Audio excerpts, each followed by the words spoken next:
conhecer um pouco mais essa vacina conversando com Gustavo Mendes. Ele é gerente de medicamentos da Agência Nacional de Vigilância Sanitária e como sempre que tem aprovação de vacina, Gustavo participa aqui do nosso Prime Time, que a gente fica feliz da vida de ter a notícia e, claro, tê-lo aqui com a gente. Gustavo, boa noite, muito obrigado pela sua participação mais uma vez. Eu queria saber primeiro, quem pode tomar essa vacina da Janssen? Claro, a gente vai depender que ela chegue aqui, já está comprada, mas tem que chegar ainda. Mas quem vai poder tomar essa vacina? Boa noite, Márcio. Boa noite a todos aí que estão acompanhando a gente. Pois é bom que eu venho sempre para boas notícias, né? E uma boa notícia foi essa aprovação. Essa aprovação é para adultos maiores de 18 anos. Isso é importante ficar claro. É maiores de 18 anos sem limite de idade superior, porque ela mostrou uma eficácia positiva também para pessoas idosas bastante significativa. Então, muito interessante ter essa aprovação. Tem se discutido muito essa questão de uso dessa vacina em adolescentes e crianças, mas esses estudos ainda não estão aprovados. Então, segue essa regra de 18 anos para cima. A nossa repórter Raquel Vargas entrou de Brasília, lembrando que, assim como aconteceu com a vacina de Oxford, assim como aconteceu também com a Coronavac, a vacina feita em parceria com o laboratório chinês Sinovac e o Butantan, houve pontos ainda pendentes. Também houve pontos pendentes nessa vacina da Janssen. Isso mesmo, teve pontos que a gente chama de compromissos, né? A gente fez um termo de compromisso com a empresa, com a Janssen, porque a ideia da Janssen é ter várias fábricas que poderiam fabricar essa vacina para disponibilizar para o Brasil e para outros países. E uma informação que a gente precisa ter é a que a gente chama de comparabilidade. A gente precisa comparar se a vacina que é fabricada num local, ela tem o mesmo desempenho que da que é fabricada em outro local. E aí essa comparabilidade são estudos que são gerados ao longo do tempo e que a Janssen vai apresentando para a gente à medida em que vão sendo finalizados. Esse foi um dos compromissos mais importantes que a gente fez com a Janssen. Mas isso não ameaça nem segurança nem eficácia dessa vacina, mesmo sendo uso emergencial? De forma alguma, de forma alguma. Essa comparabilidade nós já temos o modelo do estudo, já temos a perspectiva de que são estudos que vão trazer essa informação e eles vão ser apresentados em curto prazo. Então, a gente aprovou sabendo do cronograma de apresentação e sabendo que vão ser apresentados antes da disponibilização para uso aqui no Brasil. Então, considerando o cronograma que a própria Janssen forneceu para a gente de disponibilização para o Ministério, foi que a gente fez esses acordos com eles. Roberta? Oi, Gustavo, prazer falar com você. A gente também, claro, está acompanhando as variantes, né, que foram aparecendo também aqui no país. E a gente sabe que essa vacina que foi aprovada por vocês hoje, de acordo com a Agência de Alimentos e Medicamentos dos Estados Unidos, ela é considerada eficaz contra a variante sul-africana. Como é que vocês da Anvisa acompanham essa questão das variantes, a possibilidade de algumas vacinas, inclusive, escaparem? E qual a importância, portanto, dessa vacina para complementar a nossa vacinação aqui no Brasil? Pois é, esse ponto das variantes foi um ponto que a gente destacou muito na aprovação de hoje, que é uma incerteza que nós estamos cobrando dos desenvolvedores de vacina aqui no Brasil. Na época dos estudos, isso não só da Janssen, mas de todas as outras vacinas, da Coronavac, da Pfizer e da de Oxford, quando eles foram conduzidos aqui no Brasil, ainda não era uma variante que tinha uma significância ou uma preocupação epidemiológica.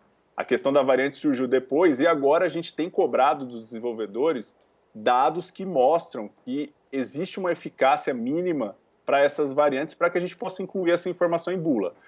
Muito tem se anunciado aí da eficácia contra a variante brasileira na mídia e a gente tem acompanhado essas questões, mas a Anvisa efetivamente não recebeu dados que mostram que essas vacinas realmente poderão ter essa indicação em bula. Então, os acompanhamentos têm sido por meio da cobrança desses desenvolvedores da realização dos estudos que estão em andamento, já temos vários estudos aí, e da Janssen não foi diferente. Nós colocamos como um termo de compromisso que a Janssen se preocupe, faça estudos e investigue o desempenho frente à variante brasileira.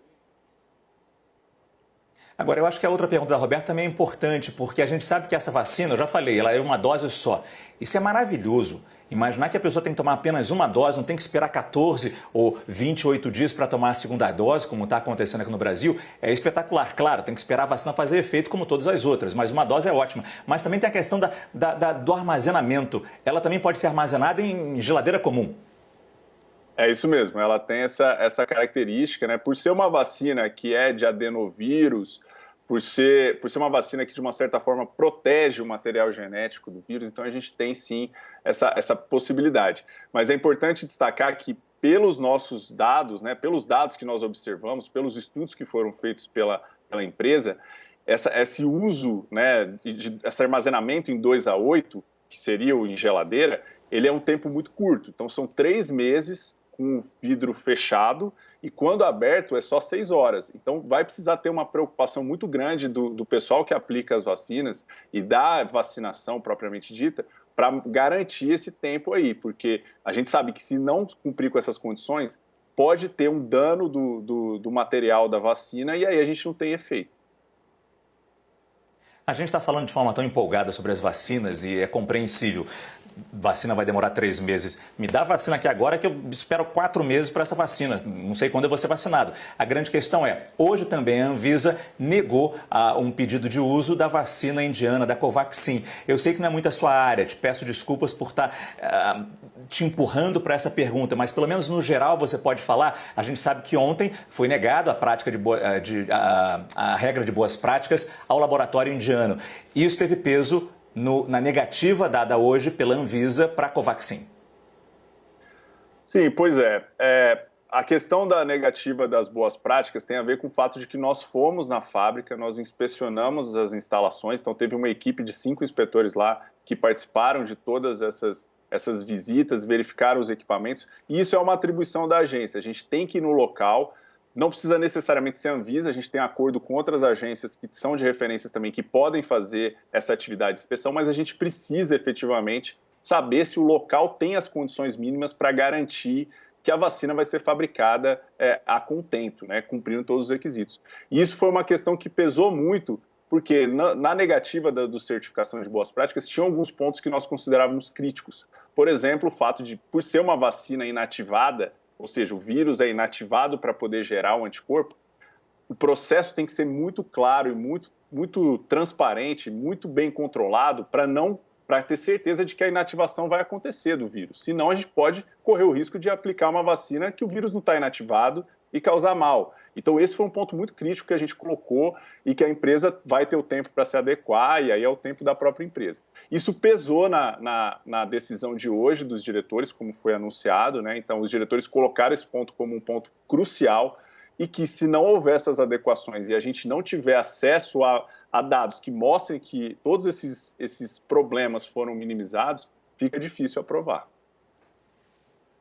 Aí está, Gustavo Mendes da Anvisa nos explicando por que a Anvisa negou a Covaxin hoje, mas autorizou a vacina da Janssen com 38 milhões de doses já compradas, já garantidas pelo governo federal. Previsão de chegada até o final do ano. Se elas puderem chegar antes do tempo, melhor ainda. Gustavo Mendes, gerente-geral de medicamentos da Anvisa. Gustavo, muito obrigado mais uma vez pela sua entrevista aqui no Prime Time. Boa noite. Obrigado, mais. Obrigado a todos. Uma boa noite.